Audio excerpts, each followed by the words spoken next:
इयत्ता 8वी व 9वीचे विद्यार्थी-विद्यार्थिनी सादर करीत आहोत एकांकिका.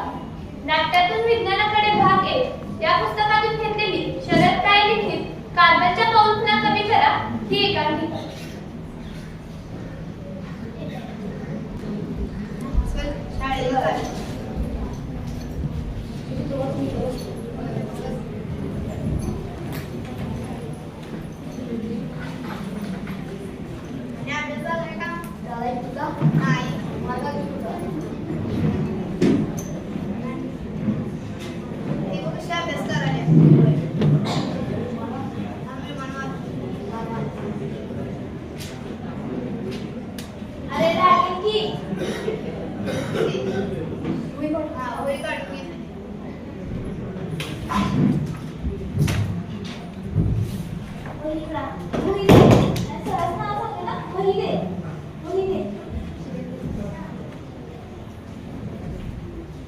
अरे तुझी मैत्रीण रेखा कशात घाललाय? येईल एवढ्यात. अरे रेखा, तुला यायला एवढा उशीर का झाला? शाळेत वेळेवर पोहोचण्याचा किती हा त्रास. रहदारी खूप भयानक झाली आहे. आमची बस प्रत्येक सिग्नलवर 3-4 मिनिटे तरी थांबत होती. अरे हो, आजकाल आमच्या भागात मेट्रोचे काम सुरू आहे, त्यामुळे वाहतूक खरोखरच मंदावली आहे. अरे माझ्या भागात एक समस्या झाली आहे. वाहनांची संख्या अचानक वाढली आहे. मला आश्चर्य वाटते की ते अचानक कसे वाढतील. ते बराच काळ तिथे असली पाहिजे. यात आश्चर्य वाटण्यासारखे काही नाही बघाल्या. तुमच्या भागात कितीतरी अशा उंच इमारती बांधल्या जात आहेत. 50-60 मजली इमारती जर शेकडोंच्या संख्येने उभ्या राहत असतील तर गर्दी होणारच. आणि या उंच इमारतींमध्ये राहणाऱ्या लोकांकडे प्रत्येकी 2 नाहीतर 3 सुद्धा 4 चाकी गाड्या. या सर्व गाड्या रस्त्यावर आल्या तर रस्ता भरूनच जाणार आणि वाहतूक ठप्प होणारच. त्यात नवलते काय म्हणायचे? काहीही असो, रेखाच्या म्हणण्याप्रमाणे शाळेत वेळेत पोहोचणे त्रासदायक हे नक्की. मी काय अभ्यास बिभ्यास करणे आतापर्यंत. अरे सत्य. सुप्रभात सर. सुप्रभात मॅडम. सर्वांना शुभ सकाळ. खाली बसा. काय सुरू आहे? मॅडम, आम्ही रस्त्यावर होणारे तुफानी ट्रॅफिक बद्दल बोलत होतो. आता वेळेत कोठेही पोहोचणे खूप अवघड झाले आहे बघा. होय विद्यार्थी मित्रांनो, मी ही कार घरी जाताना तासाभराहून अधिक काळ अडकून पडले होते. तेव्हा याचाच विचार करत होते. तुम्हाला काय वाटते याचे कारण काय असेल? अर्थात मॅडम, रस्त्यावरच्या वाहनांची संख्या हेच तर कारण आहे ना? हो, मी सहमत आहे. पण रस्त्यावर वाहनांची संख्या जास्त असण्याचे कारण काय? काय कारण असेल अनुराग? मॅडम, मला वाटते रस्त्यावरच्या वाहनांची संख्या देशातील लोकसंख्ये संबंधित आहे. कदाचित तुझं म्हणणं बरोबरही असेल अनुराग, पण त्यात अजून काहीतरी वेग आहे. आज आपण त्यावर चर्चा करूया. प्रत्येकाला घरी जाण्याची, ऑफिसला किंवा शाळेला जाण्याची प्रचंड घाई असते. स्वतःचे वाहन असणे आणि कसेही करून लवकर पोहोचणे ही सर्वांचीच मानसिकता झाली आहे. सकाळी लवकर उठण्याचे तर आम्ही विसरूनच गेलो आहोत. शाळेत चालत जाण्याचा तर प्रश्नच येत नाही, कारण ती कल्पना ही सहन न होणारी आहे. पूर्वीही असे लोक समाजात होते, पण त्यांची संख्या खूपच कमी होती. आता खिशात पैसे खुपवणाऱ्या लोकांची संख्या बरीच वाढली आहे. त्याचे ते दुष्परिणाम आहेत. विभा मॅडम, तुमचे निरीक्षण अगदी बरोबर आहे असे मला वाटते. लोक स्वतःच्या वाहनांवर अवलंबून आहेत आणि त्यामुळे रस्त्यावर वाहनांची संख्या वाढली आहे. पुण्यात 35 लाखांहून अधिक वाहने असून पुण्याची लोकसंख्या 35 लाख इतकीच आहे. हा प्रकार विलक्षण नाही का? पण सर, आपल्या देशात सार्वजनिक वाहतूक फारशी विश्वासार्ह नाही. मग त्याला पर्याय काय? आणि लोकांकडे वाहन घ्यायला पैसे आहेत. सुरेंद्र, हे दुष्टचक्र आहे. लोक वाहने खरेदी करतात कारण सार्वजनिक वाहतूक विश्वासार्ह नाही आणि सार्वजनिक वाहतूक सुधारत नाही. ती नेहमी धोक्यात असते. आपली वृत्ती आणि पर्यावरणाविषयीची काळजी लक्षात घेऊन काहीतरी करायला हवे. सर, मला समजले नाही तुम्ही काय म्हणता ते. आपल्या विचारसरणीचा आणि जागतिक पर्यावरणाचा काळजीचा संबंध का आणि कसा आहे? मला सांगा विद्यार्थी मित्रांनो, आपल्याला स्वतःबद्दल खूप काळजी वाटते आणि आपलीच वाहने शहराचे प्रदूषण वाढवण्यासाठी कारणीभूत ठरत आहे. त्यात तेवढी तरी विसंगती आहे. तुम्हाला कार्बन फुटप्रिंट बद्दल किंवा कार्बनच्या ठशांबद्दल काही माहिती आहे का? मॅडम, हे आम्ही नक्कीच ऐकले हो, परंतु याची आम्हाला खात्री नाही. त्याचा माझ्या स्वतःशी आणि पर्यावरणाशी काहीतरी संबंध आहे हे मात्र नक्की. पण तो संबंध कसा आहे हे मात्र मला माहित नाही. मग कार्बन फुटप्रिंट म्हणजे काय हे समजून घेण्यापासून आपण सुरुवात करू.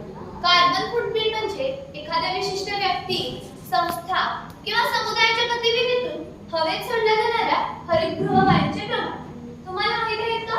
हरितगृह वायू काय आहे? होय मॅडम, हरितगृह वायू हे ते वायू जे कार्बन डायऑक्साईड वगळता सामान्य वातावरणाचा भाग नसतात, परंतु ते मानवी गतिविधीमधून तयार होतात. पृथ्वीच्या पृष्ठभागाद्वारे उत्सर्जित होणारी उष्णता ते धरून ठेवतात. परिणामी जागतिक तापमान वाढते. हो बरोबर आहे. तुम्ही त्यांची नावे सांगू शकता का? मॅडम, एक एक करून सांगा. Carbon dioxide, carbon monoxide, methane, sulphur आणि नायट्रस हे मानवी गतिविधीमधून तयार होणारे हरितगृह वायू आहेत. रेखा, तूही बरोबर सांगितलीस, पण आणखी काही आहे जे आपल्या कार्बन फुटप्रिंटसाठी जबाबदार आहे. याशिवाय पाण्याची वाप मोठ्या प्रमाणात जबाबदार आहे. येथे आपली वैयक्तिक कार्बन फुटप्रिंट समजून घेणे अतिशय महत्त्वाचे आहे. मग ते कसे कमी करायचे हे आपल्याला समजू शकते. चला तर मग सुरुवात करूया. तुम्हाला 3R बद्दल माहिती असणे का आवश्यक आहे? सर, 3R बद्दल मला खूप काय माहिती आहे. रिड्यूस, रियूज आणि रिसायकल म्हणजेच वापर कमी करा, पुनर्वापर करा, पुनर्चक्रांतन करा. हो बरोबर आहे. पण प्रश्न हा आहे की आपण असे जीवनात 3R ला किती महत्त्व देतो? निबंध लिहिणे, भाषण करणे खूप सोपे असते, पण प्रत्यक्षात तसे वागणे खूप कठीण असते. मॅडम, मी एक प्रश्न विचारू का? जरूर विचार. हे का अवघड आहे? खूप छान प्रश्न म्हणा. आपल्याला माहित आहे की 3R आणि शून्य कचरा यांचा जवळचा संबंध आहे. तुम्हाला शून्य कचरा या शब्दातून काय समजते? मॅडम, कचरा जमा होत नाही. जो काही कचरा निर्माण होतो तो वापरला जातो. तुम्ही तुमच्या घरातील कचऱ्याची विल्हेवाट कशी लावता? आम्ही आमच्या घरातील 2 डस्टबिन रोज सकाळी महापालिकेच्या कचरा वेचकांना देतो. तुम्हा सर्वांकडून एकच उत्तर आहे ना? होय मॅडम. बघा केवढी विसंगती आहे ती. तुम्ही जे करता ते शून्य कचरा या व्याख्येत बसतच नाही. कचरा फक्त जागा बदलतो. बस तो कचरा डम्पिंग यार्ड मध्ये जातो. बरोबर ना? होय मॅडम. याचा कधी विचारच केला नाही मॅडम. तुम्ही म्हणता ते अगदी बरोबर आहे.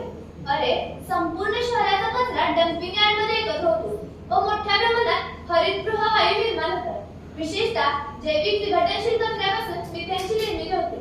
सूक्ष्म प्लास्टिक वातावरणात पसरतात व परिणामी जागतिक तापमान वाढते. मॅडम, डम्पिंग क्षेत्रात एवढा कचरा निर्माण होतो याची कल्पना नव्हती.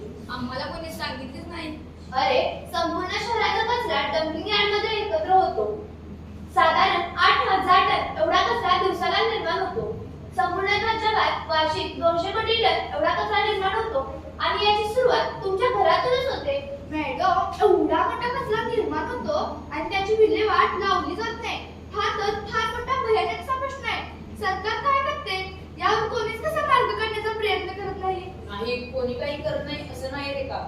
या कचऱ्याचे प्रमाण एवढे प्रचंड आहे आणि त्याची विल्हेवाट लावण्यासाठी नेमलेली मूठभर माणसे त्याची कितपत विल्हेवाट लावू शकते हा विचार कोणीच करत नाही. मुळात हा विकेंद्रित स्वरूपात निर्माण होणारा हा प्रश्न विकेंद्रित पद्धतीने सोडवला गेला पाहिजे. अन्यथा तो केंद्रित स्वरूपात रूपांतरित झाल्यावर त्याची जागतिक संकट आपल्यावर ओढवणारच. अरे बापरे, आपल्या दृष्टीने शिवलक या सदरात देखील न बसणारा हा प्रश्न एवढा जलद का आहे हे आता समजू लागले आहे. आता तुमच्या लक्षात येईल की आपला कचरा प्रत्यक्षात जागतिक तापमानाने हातभार लावत आहे. जर तुम्ही तुमचा कचरा पालिकेला दिला नाही तर तुम्ही शून्य कचरा प्रणाली स्वीकारली असे म्हणू शकता. तुम्हाला त्या कचऱ्याचा पुनर्वापर किंवा पुनर्चक्रांकन करावे लागेल. ते खरे ज्ञान आहे मॅडम. मी मनापासून प्रयत्न करेन. मी पण माझ्या परीने प्रयत्न करेन. आम्ही पण तेच करणार आहे मॅडम. शून्य कचरा ही संकल्पना समजून घेतल्यावर आणि त्याचा जागतिक तापमान वाढीशी कसा संबंध आहे हे तुमच्या लक्षात आले. आता आपल्या घरातील प्रेशर कुकर जागतिक तापमान वाढीस कसे योगदान देतो हे पाहूया. काय? प्रेशर कुकरचा जागतिक तापमान वाढीसाठी योगदान? पण ते कसे काय सर? तुमच्या सर्वांच्या घरात प्रेशर कुकर आहेत का? होय सर. मला सांगा, तुमच्या आई प्रेशर कुकर मध्ये अन्न शिजवताना किती शिट्ट्या होऊ देते? माझी आई 3 शिट्ट्या होऊन देते. माझी पण आई 3 शिट्ट्या होऊन देते. सर, माझी आई 4 शिट्ट्या होऊन देते. नाही, हे अन्न शिजवण्याच्या प्रकारावर अवलंबून असते, परंतु साधारणपणे 3. आपण प्रेशर कुकर मध्येच का अन्न शिजवतो? जेव्हा आपण वाफेच्या दाबाखाली अन्न शिजवतो तेव्हा ते जलद आणि पूर्ण शिजते. बरोबर, 100% बरोबर. जेव्हा पहिली शिट्टी होते तेव्हा कुकरमध्ये निर्माण झालेली वाफ हवेत जाते आणि त्यामुळे हवेतील बाष्पाचे प्रमाण वाढते आणि उष्णताही वाढते. याला एंट्रोपी काय म्हणतात? एंट्रोपी. तिसऱ्या शिट्टीनंतर हेच घडते. त्यावेळी त्या उष्णतेचे तापमान किमान 100 अंश सेल्सिअस असते. जी उष्णता आपल्याला स्वयंपाकासाठी वापरायला हवी ती हवेत सोडली गेल्यामुळे वाया जाणार नाही का? होय सर, परंतु प्रत्येक जण म्हणते की अन्न शिजवण्यापूर्वी अन्नाला 3 शिट्ट्या तर घ्याव्या लागतील. अगदी कुकरच्या सूचना असं सांगतात. हो, मला माहित आहे, आपल्या सर्वांना त्याची सवय झाली. पण जर खोलवर विचार केला तर तुमच्या लक्षात येईल की जेव्हा कुकरमध्ये निर्माण झालेला वाफेचा दाब हवेत जातो त्यावेळी गॅसची ज्योत अर्धी करायची असते, म्हणजे तो दाब राखला जातो आणि पदार्थ लवकर शिजतात. ती ज्योत थोडा वेळ तशीच ठेवून मग जर ती बंद केली तर हवेत वाफ सोडल्याने पातळ आपल्याला घडत नाही. शिट्ट्या होऊ दिल्या तर अधिक इंधन खर्च होते, जागतिक तापमानवाढीस भर घालत आहात आणि त्यापासून मिळणारी चांगली पोषक तत्वे गमावत आहात. अरे देवा, असं आहे का? आता मी माझ्या आईला कुकर वापरण्याचा योग्य मार्ग सांगेन. नांदे का तू त्याला सांगू नकोस तर करून दाखव. आयुष्यभराची सवय सांगण्याने बदलत नसते. प्रात्यक्षिक पाहिले तरच ती तो मार्ग स्वीकारेल. दीपक सरांनी सांगितलेल्या गोष्टींचे प्रात्यक्षिक आता आपण करून पाहूया. सुरेंद्र, जा मावशीकडून कुकर घेऊन ये.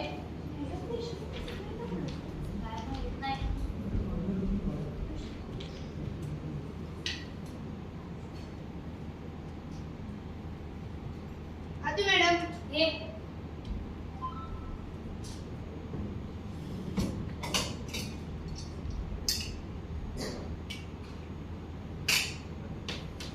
आता आपण थोडक्यात प्रात्यक्षिक करून बघूया. कुकरमध्ये डाळ, तांदूळ वगैरे पदार्थ ठेवल्यावर कुकरची रबरी रिंग ओली करून घ्या. रिंग लावून घ्या व झाकण गट्ट लावा. शिट्टी आधी ठेवू नका.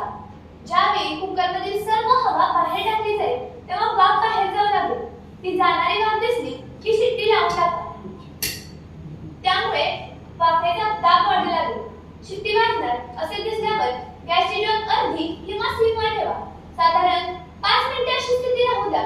मग गॅस बंद करा. कुकरला नैसर्गिकरित्या थंड होऊ द्या, कारण थंड होतानाही शिजण्याची प्रक्रिया सुरूच असते. मग नंतर शिजलेल्या अन्नाचा आस्वाद घ्या. खूप छान मॅडम, मग नक्कीच तुम्ही तुमचं कार्बन फूटप्रिंट कमी करू शकता. कृपया सायकलने किंवा शाळेत चालत जाण्याचा प्रयत्न करा. आपल्या अत्यावश्यक बाबी सोडून आपल्या वैयक्तिक गरजा कमीत कमी ठेवा. आपण नेहमी खूप गोष्टी खरेदी करत असतो, त्याचे कार्बन फूटप्रिंट मध्ये देखील योगदान पडते. या सर्व कार्यात आपण सर्वांनी मिळून सहकार्य करूया. आजच्या या चर्चासत्रात मला कार्बन फूटप्रिंट बद्दल खूप काय कळाले. याच्याबद्दल सर आणि मॅडम तुमचे मी आभार. मी हे सर्व जवळच्यांना व प्रेरितांना सांगेन. मी पण तेच करणार आहे. आपला कार्बन फूटप्रिंट कमी करण्याची आपण प्रामाणिकपणे शपथ घेऊया. आम्ही प्रतिज्ञा करतो की माझ्या दैनंदिन जीवनातून होणारे कार्बनचे उत्सर्जन कमी करेल. मी झाडे लावेन आणि त्यांचे जतन करेन. सार्वजनिक वाहतूक वाढवेल. वीज व पाण्याची बचत करेन. प्लास्टिकचा वापर टाळेल. माझी वसुंधरा सुरक्षित ठेवण्यासाठी मी तयार राहीन. पर्यावरण सुरक्षित असेल तरच आपण सुरक्षित राहू.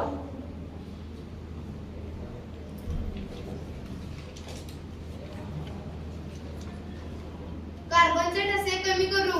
आनंदी करू जीवन सुरू. कार्बनचे ठसे कमी करू. आनंदी करू जीवन सुरू. कार्बनचे ठसे कमी करू. आनंदी करू जीवन सुरू.